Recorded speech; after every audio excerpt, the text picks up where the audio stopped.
It's a very great pleasure to welcome you here this evening for an event that kind of marks the passage of time. It's time for our current group of interns, as they near the end of their time with us, to make their individual presentations on international topics of interest to them. We have 4 speakers tonight. Our first speaker is Matt McKelvey. Matt's at the University of Sydney pursuing a double major in political economy and international relations. He's had considerable experience in many countries around the world and describes himself as a third culture kid. Matt's subject is re-evaluating BRICS, inspiration over insurrection.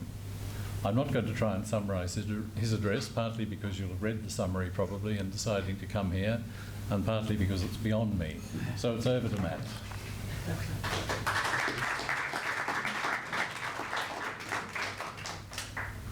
Thanks for the introduction, Ian, and thank you all for coming tonight. As Ian did say, I'll be talking about BRICS today, and for some background knowledge to everyone who doesn't exactly know what the BRICS are, they're a cooperation of countries. They stand for Brazil, Russia, India, China, and South Africa. They've recently introduced 13 new members, but of course I'll get into that as we go along. So, throughout the 20th century, nations of the global south have struggled with political and economic independence. With the fall of European empires, many have inherited economies which are reliant on a single resource, weak institutions, and fragile governance, all under a global system that is dominated by the North. In 1998, Prime Minister Singh of India called for a global perestroika. Now, what he meant by this is a restructuring of the global political economy to better serve the interests of the global south. Now, nothing much materialized on this front, but 14 years later, a Goldman Sachs report highlighted the growth potential of 4 nations from the south: Brazil, Russia, India, and China. Now, this laid the groundwork for the later formation of the BRICS. By 2023, BRICS had expanded, inviting Iran, Egypt, Ethiopia, Saudi Arabia, and the UAE, with plans to admit 13 more countries by 2025. But what does this growing coalition represent? I ask you, are they a club of cooperative members, a form of South-to-South self-help organization? Are they disruptors, which aim to politically challenge or even replace the Western-led global order? Or 3, are they a reforming bloc, merely seeking greater integration into the global capitalist world order? I won't ask you to put your hands up, but I do ask you to keep these different interpretations in mind as I go into them in more depth. So let's first consider BRICS as a global cooperative, a self-help organization focused on supporting each other and the needs of the demographics and marginalized population in the global south. For much of its history, this is how BRICS position themselves. Despite China's economy being, as a whole, larger than the 4 other original founding members of the BRICS, China has never pursued a Beijing consensus. It's actually avoided any sort of talk on this front. Instead, they've highlighted the power imbalance between the North and the South, advocating for its correction, but until recently, this seemed to be their only vision. Many developing nations actually shared this view within the BRICS countries. Since the 1970s, many BRICS countries had built their economies based on exporting raw materials and commodities. They benefited from the neoliberal world order that promoted open markets. Between 1980 and 2008, access to financial systems had increased, poverty had dropped, and employment had increased, all which resulted in economic output increasing for all members of the BRICS. However, with the global financial crisis in 2008, the demand for commodities dropped. With an oversupply and no one to sell to, the BRICS were faced with a problem. The solution was to focus on economic growth within the South, creating a market from within through which other southern countries would be able to purchase these commodities from each other in times of future crises. In this sense, BRICS does act as a South-to-South cooperative network. They aim to ensure that the South is not left behind in a system that has traditionally favored the North. But is it really that simple? Or could the BRICS be quietly laying the groundwork for a new more assertive global order, one that seeks to fundamentally challenge the dominance of the West. The second interpretation suggests a more ambitious and radical interpretation. The BRICS states have begun to indicate, indeed, that they will no longer allow the North, with the United States in the lead, to dictate discussion in international affairs. The BRICS nations are working hard to establish a more balanced presence in multilateral institutions, reflecting their growing economies and populations. In 2014, in fact, the new Development Bank was created by the BRICS nations as a means of circumnavigating the harsh and restrictive investment criteria of the World Bank. And more recently, the BRICS have advanced discussions on what they call BRICS Pay, an alternative payment to the world-used SWIFT system. Now, these initiatives can serve two purposes. First, they intend to separate the geopolitics from the economics. We've seen this being put together by the West's use of the SWIFT payments or blocking out Russia from the SWIFT payments as a form of sanction from the Russian invasion of Ukraine. The second intention of these initiatives are to promote de-dollarization. So what they want among the BRICS nations is to reduce the volume of trade using the US dollar and instead trade using local currencies between South-to-South nations. Recent meetings between the BRICS nations have also revealed growing appetite for political engagement. The BRICS has called for a ceasefire in Gaza, and they have also harshly condemned the attacks by Israel on humanitarian operations. Now, in this context, some believe that the West's historical focus on security is failing, and with the West potentially moving towards isolationism in the coming years, the stage could be set for the BRICS nations to step into the sheriff boots once worn by the US. This is, however, almost entirely dependent on whether the nations can iron out their internal inconsistencies, something which seems quite unlikely to occur in the near future. An example of one such inconsistency is at the recent Kazan summit, where South Africa's president declared Russia a friend and an ally, but his coalition partner back home in South Africa had declared Ukraine as an ally. So can the BRICS nations really overcome these divisions and take on a global leadership role? Do they even intend to, I ask? The third interpretation is a bit more abstract, so I'll take my time with it.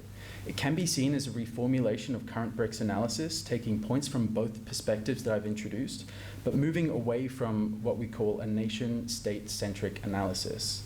Despite their differences, all BRICS countries have powerful business elites. These are the capitalist classes that have the ability to wield control over their economies and governments. While Russia and China are both communist nations, I find it hard to view BRICS as a socialist or popular class alternative to the global capitalist system. In fact, BRICS is not a bloc trying to create an alternative to the global capitalist order, but one where the elites seek better integration into it. Many BRICS nations, including China, were reborn in the neoliberalist era, a system characterized, again, by free market capitalism, minimal government intervention, privatization, and deregulation. The economies of the BRICS countries rely on neoliberalism working well, and they don't want to dismantle it, but they want to keep it alive. An example of this was Brazil playing a key role in the formation of the South-to-South Cooperative itself. At an early BRICS meeting, Brazil didn't call for dismantling neoliberalism, but for a global free market in agricultural commodities. Brazil, at the time, opposed tariffs that were placed by the West on Brazilian soybeans, and also imposed agricultural subsidies in the West that made Brazilian soybeans less competitive. Now, I ask, who in Brazil would benefit from the lifting of such northern agricultural subsidies? The answer is, primarily, the giant, mostly privately owned agro-industrial exporters that dominate Southern American agriculture, like Cargill, for example. Now, adopting a nation-state framework of analysis makes this look like it was a Brazilian national confrontation against the northern countries. If Brazil had got their way, it would not have curtailed global capitalism, but rather have furthered capitalist globalization and advanced the interests of its own capitalist class. Similarly, Chinese companies are leading the electric vehicle revolution, but they've been slapped with tariffs from the north up to about 45% in some cases. The China Chamber of Commerce to the EU has condemned what they've called these protectionist measures. Companies like BYD, Li Auto, and Airways alike are privately owned. They're not state-owned enterprises. So what may initially seem like an international struggle for hegemony or a conflict between the South and the North, in fact, can actually be understood by something quite different. It's more like a struggle by the emerging transnational capitalists and elites within China and other BRICS nations. These groups are aiming to break the mold. They want to break into the ranks of the global elite and build the power to influence global policy formation. The New Development Bank and BRICS are both mechanisms which they seek to do so. Therefore, the idea that BRICS is trying to overthrow capitalist or Western globalization is a bit of a misunderstanding in my belief. I actually believe they're constructing a more expansive and global capitalist agenda, one that does not depend on the political direction of the North. Whether you believe that they're a self-help organization or revolutionists seeking a Southern-dominated system, or reformers seeking greater integration into the global capitalist order, one thing is clear. The influence of the Global South is becoming more difficult to ignore. My opinion is this: the BRICS will not turn into an anti-West bloc. After all, each member state knows the West better than it actually knows its partners in the BRICS. Now, if the BRICS do not represent an alternative to global capitalism led by the West that they know so well, they do signal the shift towards a more multipolar world order, a more balanced interstate system which within the global capitalist order. And I think they're well on track to doing so. Thank you. Our third speaker is Ethan Pooley. Ethan holds a double bachelor degree in political science and international studies from UTS in Sydney, and has spent 2 years working in Greater China, which is the subject of his address, Chinese Nationalism in the Era of Strategic Competition, based in part on his own experiences of visiting China ever since 2017. He's going to discuss the evolution of Chinese nationalism and the implications internationally and in particular for Australia. Yes, thank you very much, Ian. Let's see if I am able to achieve all of that in my speech. Yes, so as Ian said, for the next few minutes I will be talking about Chinese nationalism and its profound impact on the shift in China's priorities, which has seen it moving from emphasising our focus on economic development to now national security. And I hesitated to choose this topic because I know for such an engaged audience that the AIIA has, this may seem like old news, especially if there's any China hands here. But I pushed on partly because understanding China is what gets me out of bed. But more importantly, I think this topic is worth diving into one more time because the path China takes, dare I say it, will be the defining feature of our region, the international affairs in our region for the decades to come. And Chinese nationalism plays such a central role in explaining why China is engaging in this competition for strategic influence with America. And I must also first apologise because throughout my speech I will talk in generalising and sometimes sweeping terms about Chinese society. And just for my conscience alone, I should and I know it goes without saying, but just for my conscience, I'll start by saying that Chinese society is as diverse as ours, if not more so. But yeah, for tonight, time constraints are the winner and nuanced analysis is the loser. So I welcome any challenges to my analysis tonight, and don't rest assured I have a thick skin. So my speech will go like this. I will first discuss the two broad narratives that bind those of the Chinese nation together. These are first, Chinese exceptionalism, pride in their culture and traditions, and second is a narrative of grievance, of the unfair subjugation by foreigners. Following this, I'll provide an overview of the type of nationalism that I see present in China today. So, on with the two narratives, beginning with exceptionalism. The Chinese nation is seen as a continuous civilization for millennia. If you ask sinologists, you'll hear that it's 4,000 years old. If you ask Xi Jinping, you hear that it's actually 5,000. But regardless, there is lots to be proud of here. It has been the gold standard of society. It's been prosperous and sophisticated, and over time it has made groundbreaking technological advancements. You have, of course, the famous 4 great inventions, which include the compass, gunpowder, printing and paper making. And then you have the development of entire industries and trading routes associated with them in tea, silk, porcelain, and the list goes on. This was underpinned by rich cultural traditions that gave purpose and meaning to life, like Confucianism and Taoism. And exceptionalism can further be seen in Chinese foreign policy history. Chinese conceived to be the middle kingdom, the ruler of all under heaven, and it operated a system of tributary states in Asia. And although these countries were expected to give the emperor gifts and perform the infamous kowtow, these countries were then given in return gifts that were worth a value much greater of theirs that they gave. So whilst exceptionalism is highly relevant, you absolutely cannot overstate the power of the grievance narrative. A case in point is the palpable anger when the Chinese refer to their century of humiliation. And it's fair enough. You have the Opium Wars, Taiping Rebellion, the First Japanese War, occupation of major cities and actually ceding territory to foreigners, and then the horrors brought on by the Japanese occupation during the Second World War. These issues were further compounded by the internal chaos, which include incompetent and out-of-touch leadership at the end of the last dynasty, which is then followed by a power vacuum that was filled by warlords, further dividing the country.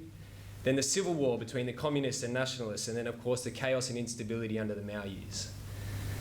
So in these two narratives, exceptionalism and grievance, there is of course a contradiction. On the one hand, China is imagined as a great civilization, and on the other, it is weak and poor. The lesson that the Chinese take out of this, however, is that to be truly exceptional, you must be strong. Without strength, you have chaos. All Chinese will be able to recount the fall of the Song dynasty, which, despite happening 800 years ago, at its peak, the dynasty was an exemplar of prosperity, but then it ended up being overrun by the more powerful Mongols.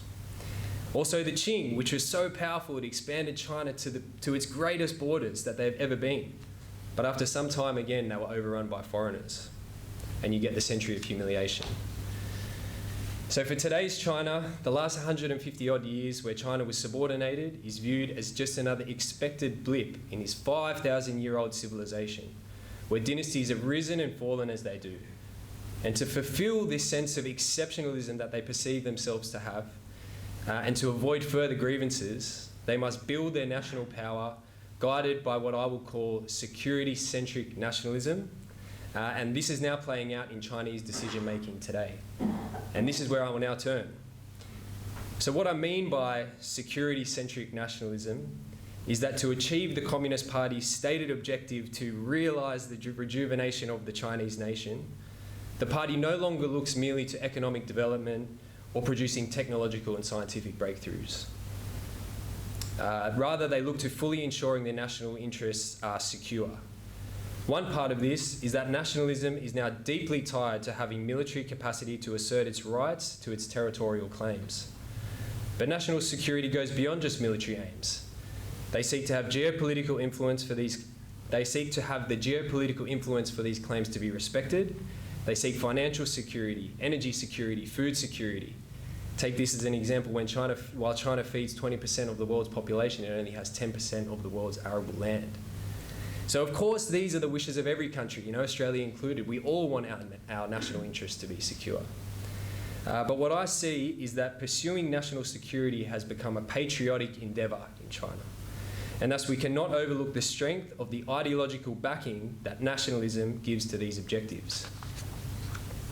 The way in which these have become priorities at all costs is very different to the 30-year period in China after the death of Mao Zedong.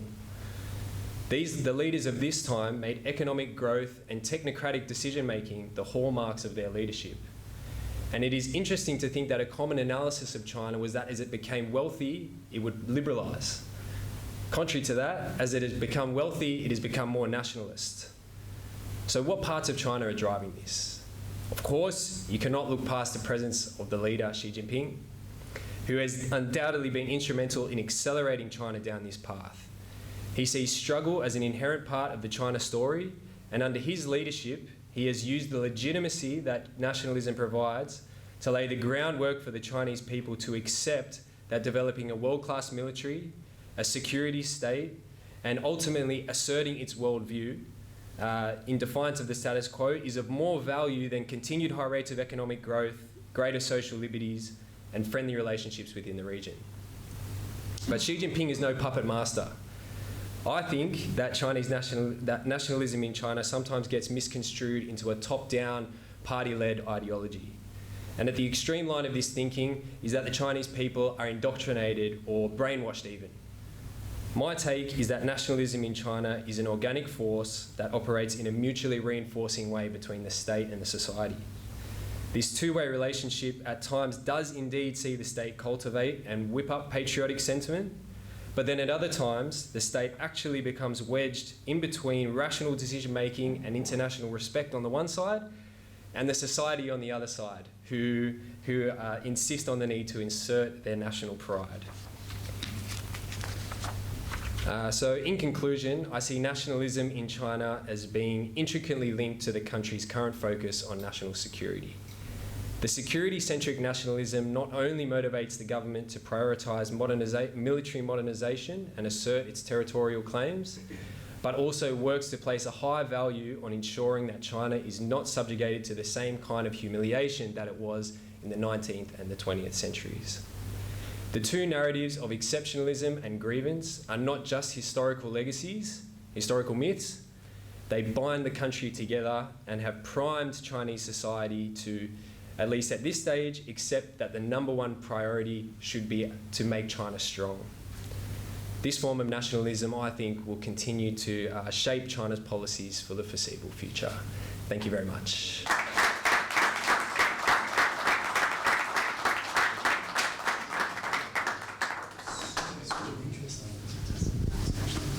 Our fourth and final speaker for tonight, Jacob Sukinek, is a recent graduate at the University of New South Wales in International Studies and Communications and Journalism.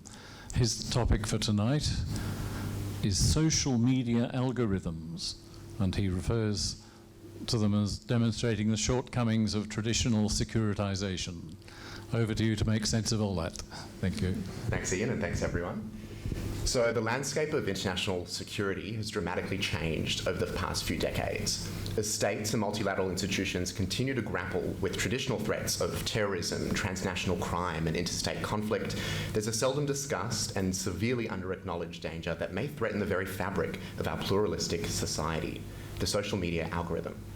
The ways through which we engage with one another online do not occur within a vacuum and hold tangible and far-reaching implications on the offline world. In this presentation, I'll outline how international security is influenced and subverted by opaque AI systems and Silicon Valley nerds. Because social media platforms don't charge customers for their use, they rely on alternative means for profit. In fact, they've quickly discovered that the most lucrative avenue of income is advertisement revenue paired with the collection and sale of our personal data. These companies, some of the largest in the world, employ efficient yet highly secretive algorithms specifically designed to harvest, collate, and sell our personal information, peddling it to advertisers and other third-party actors. Under this economic process, our very online selves, what clothes we wear, who we vote for, whether we prefer cats over dogs, this becomes commodified and sold to the highest bidder. The use of social media algorithms should be framed through the pursuit of capitalistic enterprise. They are first and foremost economic tools. In fact, this phenomenon, coined by author Shoshana Zuboff, is called surveillance capitalism. And it's this process that allows us to understand algorithms as lucrative proprietary assets that are fundamentally predicated on our personal information. They're intense revenue generators that some of the world's largest companies rely on. So, in order to keep users engaged, and by extension continue to collect their data for profit, social media platforms rely on algorithms to curate the content they presume their users will find most relatable. Simply put, we enjoy spending time online when we see content that we like and agree with.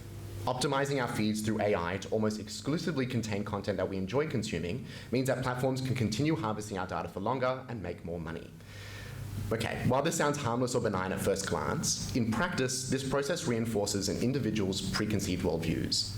By feeding them content that reaffirms a person's biases and insulates them from differing perspectives, algorithms create online echo chambers and filter bubbles.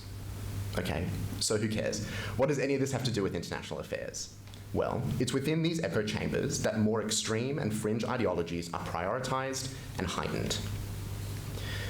Because of AI algorithms, individuals become deeply entrenched within ideological camps and are prevented from engaging with the nuanced understanding of discourse, policy, and current events like we otherwise would by talking to normal people in the real world. A process of mediated tribalism is created, in which algorithms directly cause online communities and individuals to become increasingly more polarized, prejudiced, and intolerant. Online communities become more and more radical, directly impacting the security of individuals and communities offline. One of the most infamous examples of this phenomenon is known as the alt-right pipeline. This concept describes the process through which individuals, particularly vulnerable and impressionable young men, become increasingly, incrementally radicalized online. What starts as the relatively benign consumption of provocative content, like anti-feminist debates or reactionary anti-social justice commentary, slowly exposes individuals to more and more extreme and hateful discourse. All of this, of course, is predicated on the algorithmically created echo chambers and filter bubbles that we see created under surveillance capitalism. The impact that this phenomenon has on states and international institutions is clear. Men radicalized online pose a tangible and serious threat towards the safety of offline, real-world communities. Terror attacks perpetrated by individuals radicalized online are perhaps the most harmful forms of community violence, and the online nature of their radicalization is hard to detect and prevent. In the pursuit of profit, social media companies have, albeit unintentionally, transformed and reified partisan discourse into extremist and antisocial behavior. And it's not just algorithmically created terror and community violence that undermines the security of states and institutions. These online echo chambers are preeminent breeding grounds of conspiracy theories and harmful misinformation.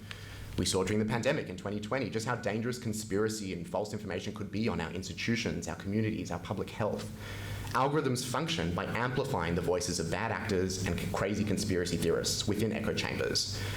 These are a contributing factor, too, to the rise of populism in recent years. Valid grievances that people hold are heightened and intensified by algorithmically created echo chambers, and the resulting lack of trust in our institutions and democracy is incredibly harmful to our society.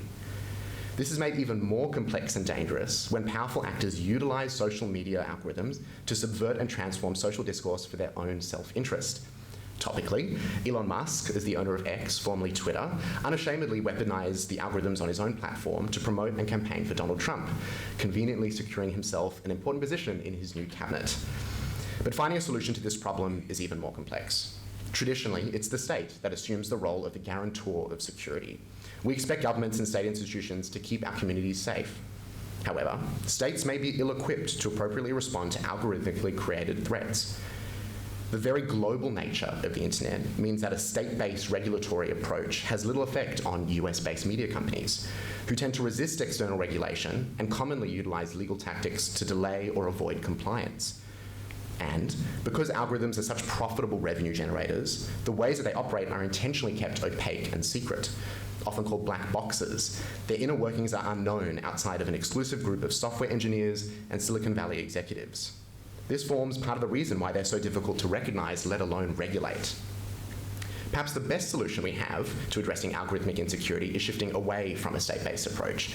Instead, we should focus on a multi-pronged effort that favors both a top-down multilateral approach and a bottom-up individualist approach. Australia is proving itself to be a world leader in its commitment to multilateral efforts against algorithmic insecurity. The Global Online Safety Regulators Network, founded by our e-safety commissioner last year, is the first of its kind globally. It standardizes online safety regulations across different countries' jurisdictions, combating the elusiveness of social media platforms and their AI algorithms. And recently, the Albanese government's announcement to ban under 16-year-olds from social media, while maybe needs some ironing out on the details, signals at least a positive step towards ameliorating the harms caused by algorithms.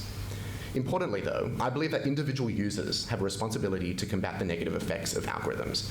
Gen Z and Gen Alpha, people my age and younger, who grew up using the internet, are in fact less media literate than millennials, who were introduced to the internet at older ages. Promoting digital literacy programs, especially now that generative AI has seemingly overnight muddied the water of what seems real online, is crucial in mitigating some of these harms.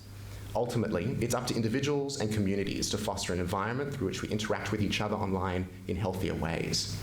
So long as media companies prioritise their bottom line over harm reduction, something unlikely to change without coordinated multilateral regulatory pressure paired with bottom-up community awareness and action, algorithmic processes will continue to pose a salient threat towards international security.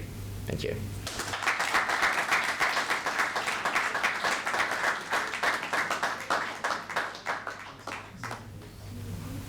Thanks to all of you. We now have quite a considerable amount of time for questions, comments, discussion from the audience. Please wait for the microphone to reach you.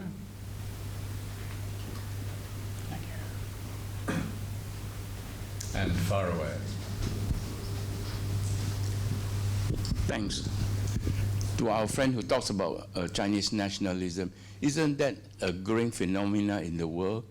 You see it in Germany, the alternative right wing. You see it in Britain, Brexit, Trump kicked the migrants up. So it's a continuation. At least you're right in saying that the Chinese one talks about their security. But given the fact that the West is so hostile to its narrative of its sort of ideological differences, I would say that it is a worldwide phenomena, but at least it's on a different basis. As to BRICS, I think, what was I going to say? I don't think it's going to get rid of capitalism, but it's an alternative to de-dollarization because of the terrorists and the insecurity that is posing not only to China, but to the rest of the global South. Thanks. I guess that was a comment, but I'd be happy to respond because it's brought up some interesting points. I think, first of all, and then Matt, I'll let you respond after. The first point, thank you very much for contextualising Chinese nationalism with lots of other nationalisms. I don't think there is... The way I think about Chinese nationalism is that, yes, of course it's unique. Everything in China has Chinese characteristics.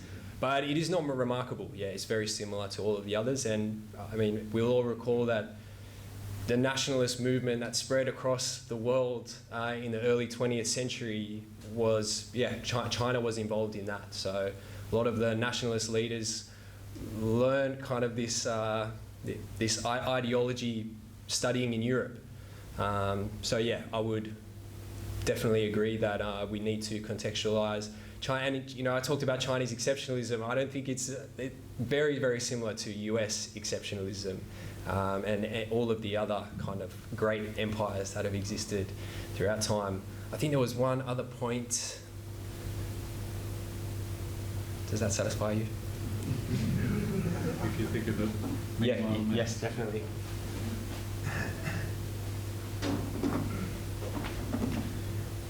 Yeah, thanks as well for the comment. I think I agree wholly with everything you've said, sir. I think you touched upon a couple of things. De-dollarization, that of course is really important. We're seeing, as I touched upon, the impacts of the sanctions on the Russian government. We're seeing a lot of Russian banks being blocked out of the SWIFT payments, and the new BRICS Pay, which is what I kind of introduced, that's in the works at the moment, that does serve to separate as I said, the geopolitics from the economics. So what the Global South now intend to do how they intend to leverage de-dollarization is to not be exposed to economic sanctions through geopolitical agendas from the North. So I agree with you there. Also a way to escape tariffs. I think the EV market, as I touched upon, is probably the most prominent example of that now. It's going to be a massive industry. It is now a massive industry, and I think it shows no signs of slowing down at all. And that's pushed, of course, by China. We can also look at the Belt and Road Initiative. I think I touched upon the World Bank as well. The World Bank has really strict investment criteria that has stopped some of China's investment plans in and around the Global South from going ahead. And then with this new development bank, they leverage that to kind of bypass some of these strict regulatory criteria, through which then they can expand their influence, but also, as I suggested, insert them more into the global capitalist order on a more level playing field that doesn't depend on the policies set upon them by the North. Yeah, thank you.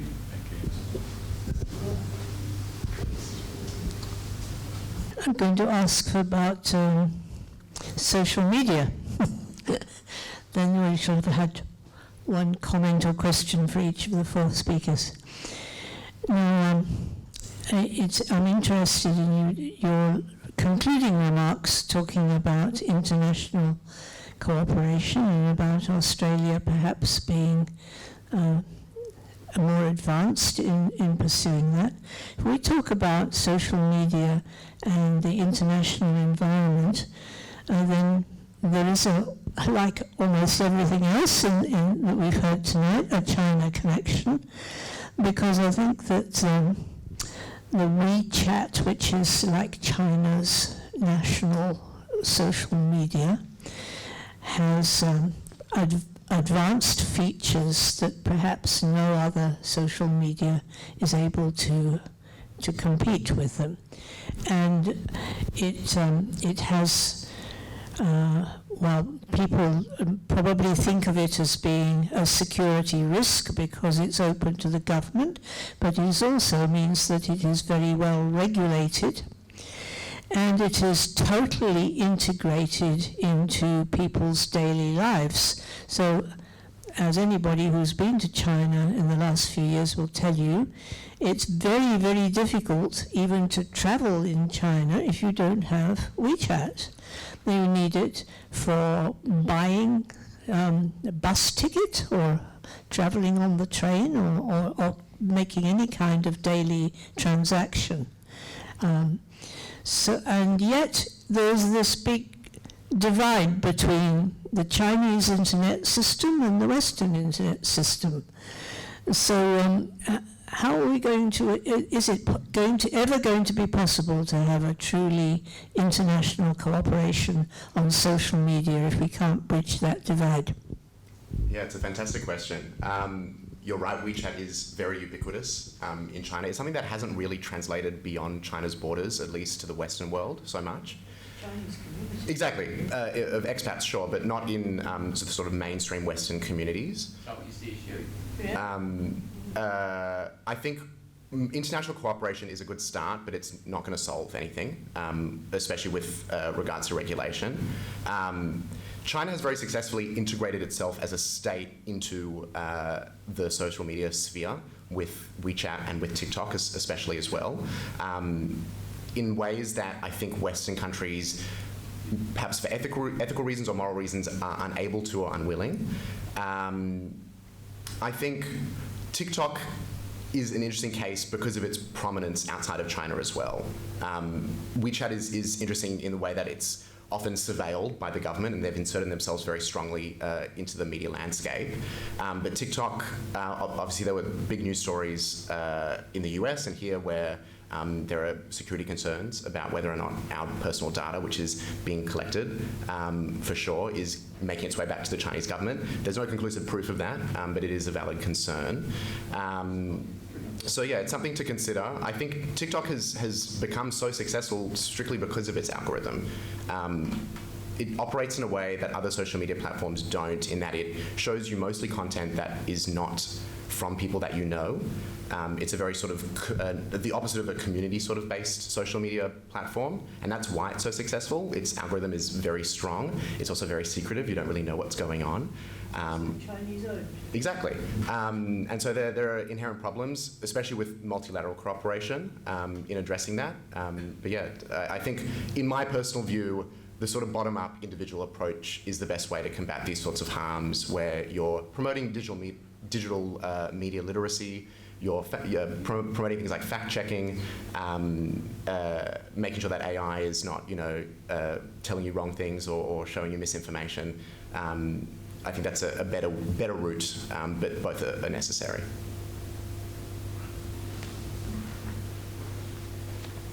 Any last questions before we... One here.